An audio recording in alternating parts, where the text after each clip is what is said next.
Hello everyone, this is Aneel Khowaja. I'm a registered migration agent and co-founder of Think Consultants and pdclasses.com. Today's video is about the Queensland nomination. They have announced day before yesterday they have got the interim quota of 250 places where they initially started to open up with the onshore, but now they are asking to lodge applications while you're onshore, if you're offshore, and if you're working in Queensland. So all the stream and even the small business operating, those who have specific dates for the business, they can also apply. So we'll be discussing all this in this video. So initially the highlights are only 250 quota they have it. So the competition would be really high. So the more early you launch the ROI, the better would be you in the queue. But again, Migration Queensland has given no policy like if you lodge earlier ROI, then they will consider you. So might be they will take all the ROIs and maybe they will cut off the interim quota ROIs by in next 2 to 3 weeks, and then they will pile up all the ROIs and see which ones are the best ones, and they start inviting those who are considered. Now for this you need to understand that there are a couple of streams in Queensland, and it always be like this. The bad part is for small business owner 491, if you have recently bought business, then ultimately you won't be able to apply for the 491 because they have made significant changes into that stream, but whereas other streams are quite promising. So we'll run through one by one all the streams because it's a too much data. So I really want, and this was the reason we delayed our video as well, because we need to make sure that you are getting the right information. Though it's a one day, it's been already 20, and I believe this video will come at 22nd of September, but still this will give you a better idea. And as I said, it's not a rat race, so you can lodge your ROI before they close up. But again, coming back to, it's not that you first come best dressed, but it's more about how quality ROI you have it and whether you are meeting the requirements or not. So coming back to, as we have discussed last time as well, Queensland have 4 different streams. One is living in Queensland, those who haven't studied in Queensland but they are right now living and working in Queensland, they have different requirements, whereas those who are graduates in Queensland, they have other requirements. And the third one is the offshore applicants who have high points or they're meeting their requirements for the Queensland. They can also be considered, whereas the 4th stream is for the small business owner, and we will be more discussing about the specific dates and how they would be inviting those who are already about the business or they already have started the process buying a small business owner to apply for a 491. So the first and the foremost is the Queensland living in Queensland. So these are for those who are onshore. So technically the stream name is skilled worker living in Queensland onshore. The basic eligibility criteria is pretty much straightforward. 65 points. You must need to be in a migration onshore skill occupation list for Queensland. So Queensland have their own onshore skill list. You need to make sure that at least you are in that list. So the basic requirements would be occupation. As I said, have an occupation on the Queensland onshore skill list. My team has posted the onshore skill list already on the social media to run through it.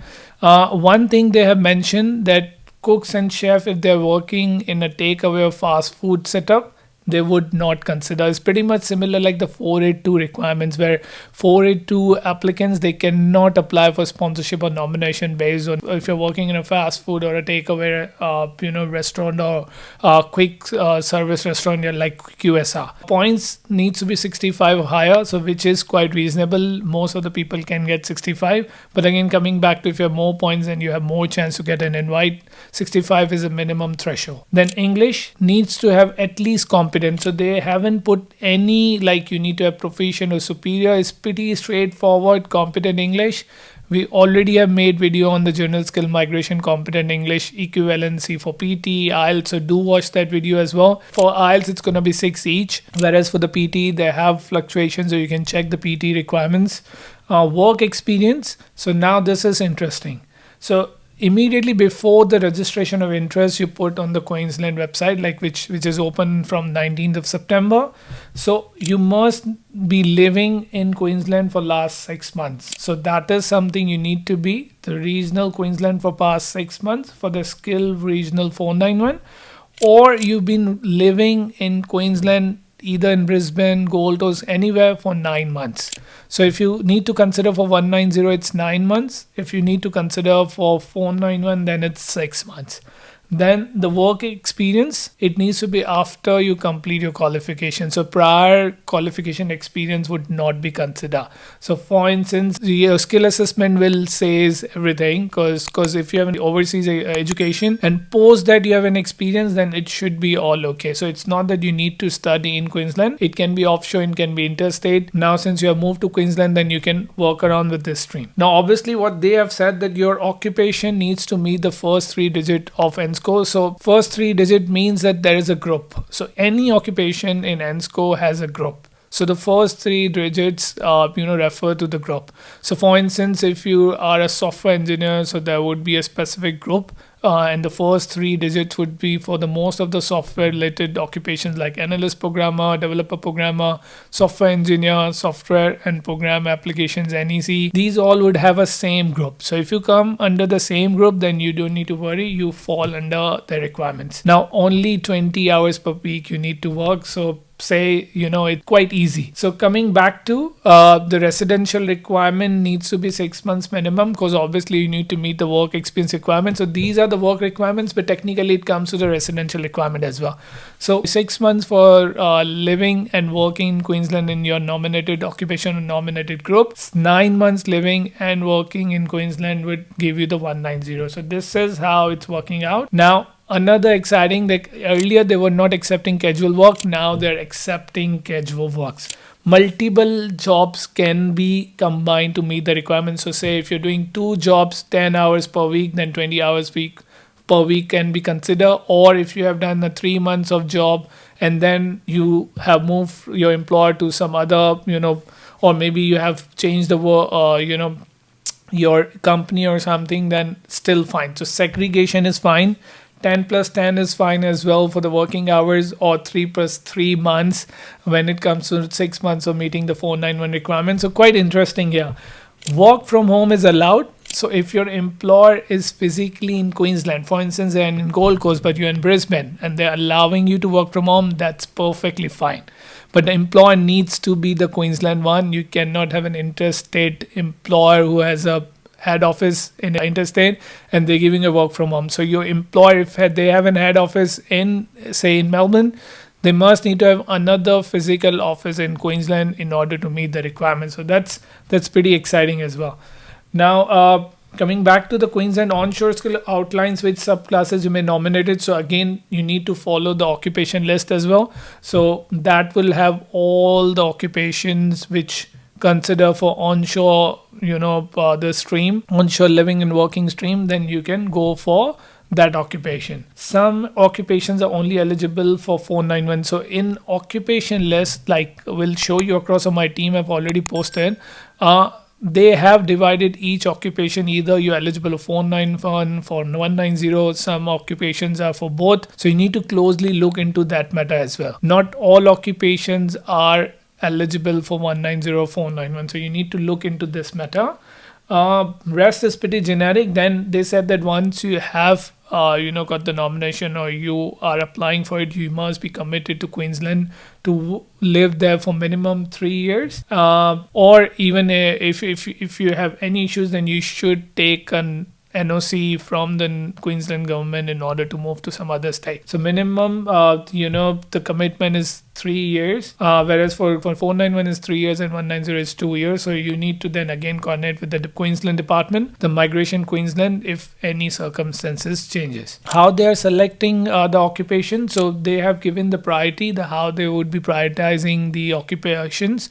The first would be skills and qualifications. So obviously if you have more work experience, then they will priority you. Then obviously salary. So if you have a better salary, say all are on 65 points, but you have better salary, then they will consider you comparatively to other person who has a lesser salary threshold. Then third is the location of employment. So that is very important.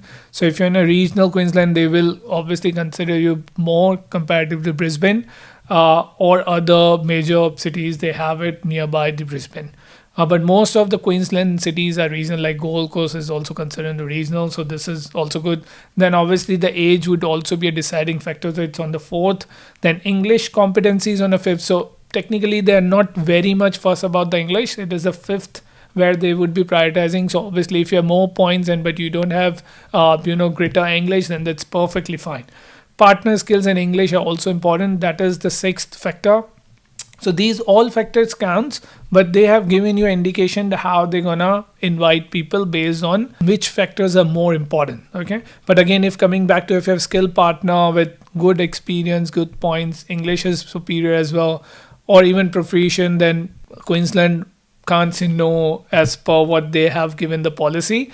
But to be honest, Queensland are pretty slow. But again, coming back to, since we don't have much options and lots of people from offshore are waiting, and even onshore was living and working in Queensland now have a great opportunity to apply. So what you need to do, so previously Queensland asked you to lodge a new EUIs every time, like last year that was happened as well. So they asked for new EUIs, no old EUIs, but now they're accepting the old EUIs. Only the ROI needs to be lodged properly, and they also have indicated that you should check your EUIs. There should not be any expired documents or information or obsolete information.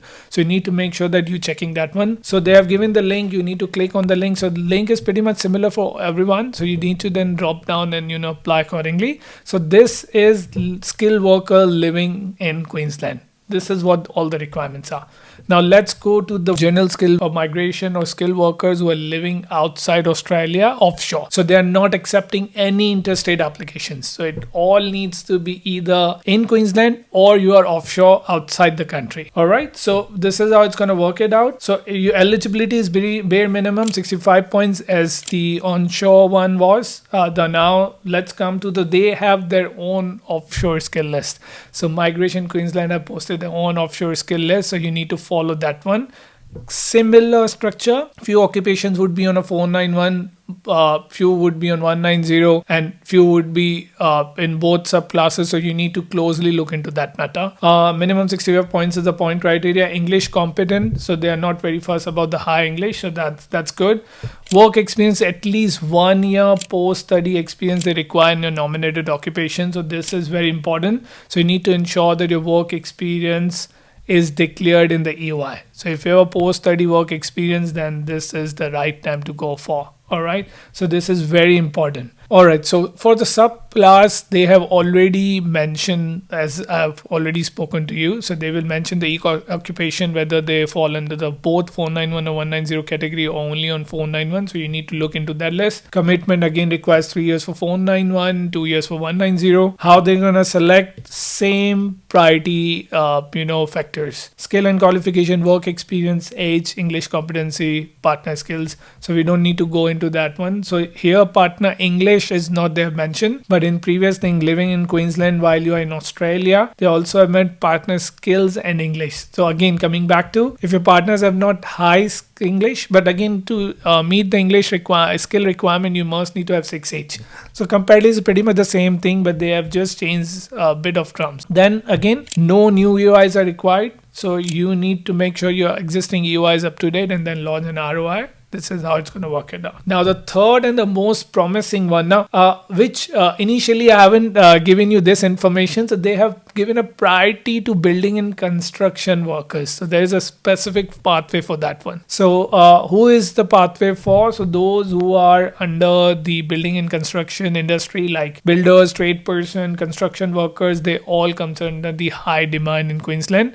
So this is pretty much similar to all the states and the federal. You have seen 189 round happen, carpenters, cabinet makers, all these were invited. So pretty much the same here. So candidate needs to lodge an ROI. Okay. The strong interest in Queensland nomination plays a limit since they have 250, limited seats available. So you need to be very careful when lodging an ROI.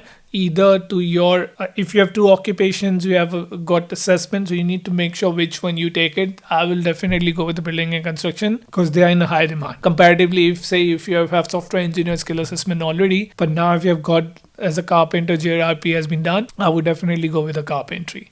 This is how it's going to work it out. So who's going to be eligible? Again, they need only 65 points. So no fuss. They mention here that you must be working in a Queensland and nominated occupation. So this is something you need to look for further.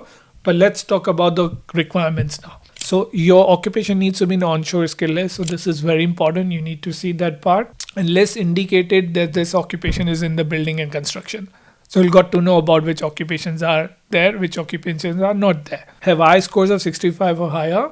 So this is good. Competent English, so pretty much similar. Now work experience. Immediately before registering or your interest to Queensland, you must be living and working in Queensland. So you must be living in Queensland for minimum 3 months. Work experience needs to be post qualification. So most of the people have done job ready program, and if they have done in Queensland, then they are in benefit. So this is very good. So your occupation needs to fall under the 1, 2, 3, the first 3 digits of NSCO, which we have already told. But say lots of carpenters and all, they're working in their nominated occupation, so I don't think so this is more applicable to them. But by any chance, if you're working as a cabinet maker but you're a carpenter, if they all comes in the same group, then you can still apply. At least 20 hours per week. So part-time work is required, which is good. And again, casual accepted, multiple eligible jobs can be combined to meet the jobs. Work from home is allowed if your employer isn't physically in Queensland. So they must have an office in Queensland. Again,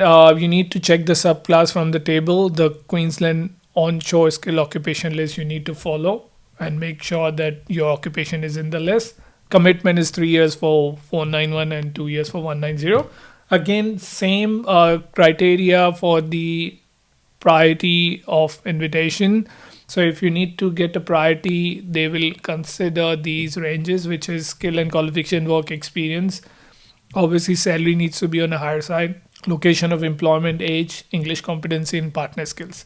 Again, you need to lodge an EOI and ROI. If existing EOI is there, make sure it's updated. Now, the third stream, there is the Queensland University graduates. So pretty much similar, like for the points, you only require to have 65 points, but you need to follow the onshore skill list. So Queensland onshore skill list you need to follow, which is quite obvious. 65 points you needed. You must have completed a bachelor's, master, PhD in Queensland.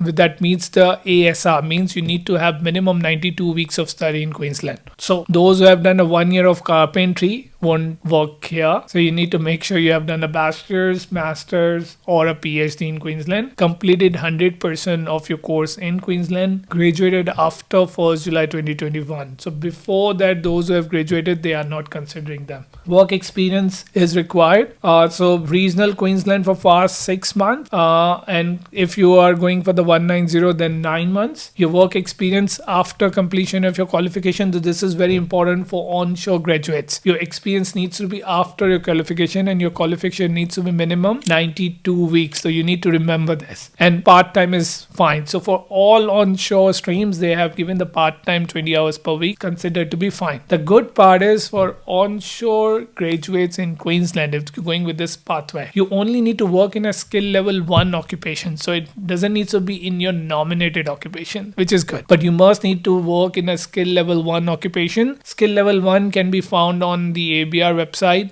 If you want, if you put in the comment box that you need that list, I can give you the list. I can share you the link where you can find the skill level 1 occupations. That makes things easier for you. Now they are accepting the casual work. Multiple jobs combined together are fine. Work from home is also fine. They also need to make sure that in ROI you're mentioning your work experience. That's what they have. Now again, coming back to, you must need to check the list whether your occupation falls under 491 or 190. If it's a 190, then you have to work more because it's 9 months. So you need to see the list also.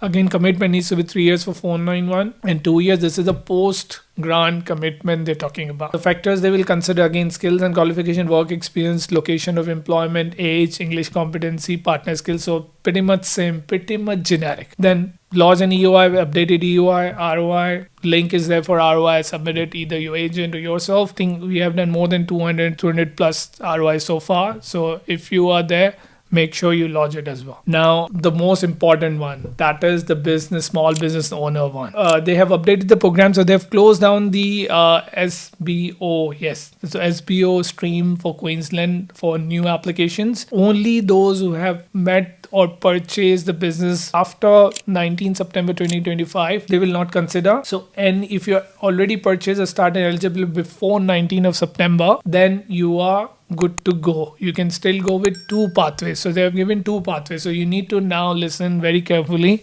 about the SBO, what exactly the pathway 1 is and what exactly pathway 2 is. So I have prepared the notes. I'll let you know. So it's gonna, because it's too much information. So I even can't remember. It's just a one day. So I need to make sure that whatever I have prepared the notes. And then if you have any questions, put it in the comment box. I'm more than happy to answer you. So business purchase after 19 September, they will not consider. Pretty straightforward. So 19 September, no. So anything before 19 is fine.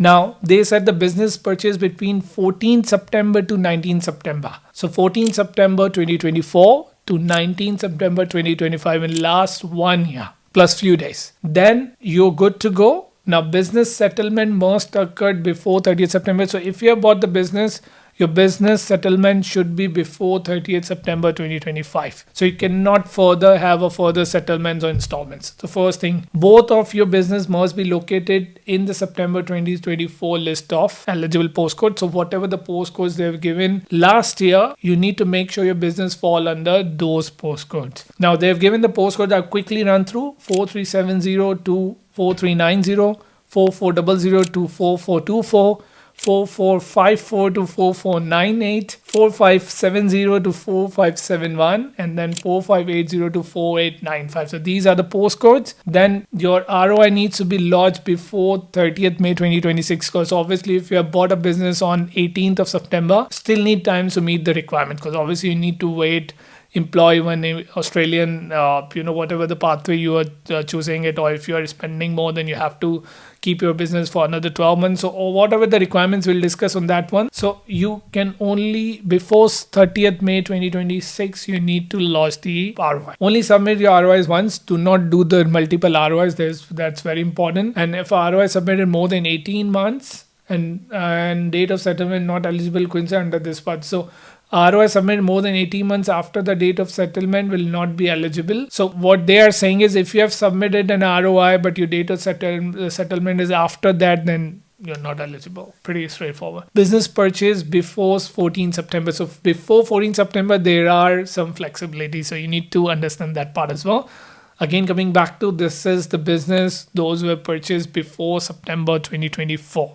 And that is 14 September 2024. You must be located in the Queensland regional postcode, which was given at that time. Business settled before 1st July 2024 have until 31st December 2025 to submit an ROI, because you already taken a year. So you need to lodge your application or ROI 31st December 2025. After that, they will not consider. Business settled after 1st July 2024 have 18 months from the date. So if you have bought a business after 14 September and between 19 September, then you have somewhere around 18 months to lodge an ROI, because they have given a cutoff till 30th May 2026. So it's almost 18 months. So this is what they have linked up. Now pathway to this, that was for the pathway one. Now pathway to business startup. So those who are starting the business, they're not buying the new business, what's going to happen? So business started after 19 September, they are not eligible. Business started between 1st June 2024 to 19 September 2025. You are eligible. You must be in those postcodes which Queensland has given. You must submit an ROI before 30th April 2027. So that is extended. So previously, pathway 1, it was 30th May 2026. And here, the pathway 2, they have given the deadline 30th April 27. Another one more year. If you started your business between 1st May 2025 and 19 September 2025 and cannot meet the requirement to operate your business for at least 2 years before submitting your ROI, you will given an exemption. So they will still give an exemption if you have few months left. If you have started your business from 1st May 2024, or if you bought the business or started a business from May to September, not bought but obviously started, it's in startup thing, so still they will give you an exemption. Okay, you'll be required to generating a profit, but again, requirements waive. The only way to waive the requirement is you must need to generate a profit of 200,000 in 12 months prior to submitting an ROI. So in last 12 months prior to submitting ROI, you must need to meet 200,000 turnover. So that's the gross sales that they're talking about, 200,000. ROI submitted after 30th September will not be considered. So that is a cutoff, 30th September, April 2027. After that, no EOIs, no ROIs if you have bought a business between 1st June 2024 till 19 September 2025. Business started before 1st June. So obviously there would be lots of people who have already started a business prior to 1st June 2024. They are eligible. You must be in the postcode. You must submit an SBO before 30th May 2026. So obviously they have given a cutoff of 30th May 2026 if you have bought a business prior to that one.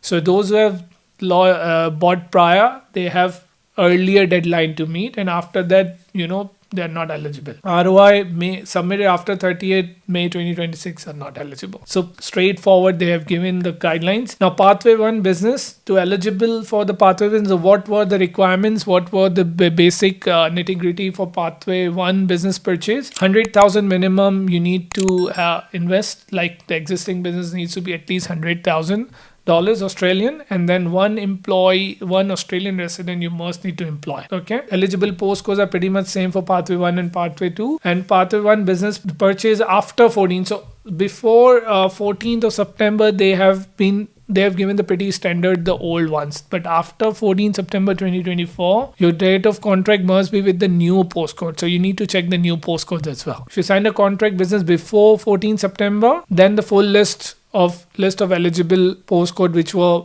mentioned prior to this 14 September 2024 would be applicable to you. Similar for the Pathway 2, there are eligible postcodes which are on their website. So you just go through Migration Queensland and find the startup business if you wanted to go with a 2 years startup business thing. And whereas for 2 years we already have discussed that you need to spend $200,000 and you have to and it has to be in last 12 months and you must be running this investment for minimum 2 years. So this is the requirement for the startup business. There are some caveats for the startup businesses as well. Now, before that, so your occupation, because obviously it's a general skill migration 491, so your occupation needs to be in that LIN 19/051 legislative instrument. So that is somewhere around 600 plus occupations in there. Must be living and working in regional Queensland and eligible postcode, as they already said. Own and operate the business. And you must have 100% ownership. So that's the main requirements. And the additional pathway requirements for business, purchase the Pathway 1 we are talking about. Settlement business must be occurred within 18 months before the submitting of ROI. Settle before the 1st July. Have time until 31st December 2025 to launch the application. After that, they won't consider. But those who have, bought a business after that, then they can submit before 30th May 2026. Age and location, so business must be operating minimum 2 years. That's the requirement for Pathway 1. So whoever the existing business you have bought, they must have been operating for 2 years. Okay, immediately before the purchase, that's what they're saying. Have evidence of purchase means you need to have sale deeds and all those stuff. Minimum 100,000 needs to be the cost of that one. Have evidence that you have been operating the business after the settlement. You must need to run the business for minimum 6 months. That's why they've given you the cutoff for 30th December 2025, 31st of December 2025. 6 months of business operation does not start until 100%. So you must need to purchase. So if it's not settled, then you have not purchased it. It's pretty standard. So after settlement, 6 months they're talking about. You're required to submit 2 quarterly business activity and 2 quarterly business statement needs to be provided, and you must be operating. So you need to be a sole operator or a business owner. The evidence of Australian employee, you need to employ 1 Australian resident, minimum 20 hours per week, or 2 Australian working 10 hours per week. So that is something you need to show through your payroll. So you need to ask your accountant to do so. Australian PR, Australian citizen, New Zealand citizen residing in Australia on special category 444 are considered. So these are the categories. Now, Part 2, the startup business, the additional requirement is the Pathway 2. Have evidence of operating profitable startup business for minimum 2 years. 200,000 is a requirement in last 12 months. So not for 2 years, it's only for last 12 months, 200,000, and be prior to submitting the ROI. So this is how it's going to work it out. Now, they have also put some caveats. No vending finance. So you must not be got the finance or loan or some sort of stuff. Your business must be purchased by a contract of sale. So proper contract of sale needs to be there. You cannot purchase a business who have already sponsored 491. So this is very important. Or either 188, 888 or 405. So all the business visas, including 491, previous business should not have sponsored. This is very important. You need to be very careful when purchasing a business. If you're not sure, email Queensland before purchasing the business. So at least they will let you know whether this ABN or this business was already been sponsored or not. You must continue to operate the business for 3 years after even the 491 is granted. So you cannot move straight away to some other state. You have to run the business. And considering a franchisee business, you need to make sure the master franchisee must have given the consent, and you must not be buying the business from your partners or any relatives of first blood. This is also very important because you cannot buy within the family. This is also not acceptable. Now, business not accepted under 491 are multiple business. If you have multiple business, then it's not accepted.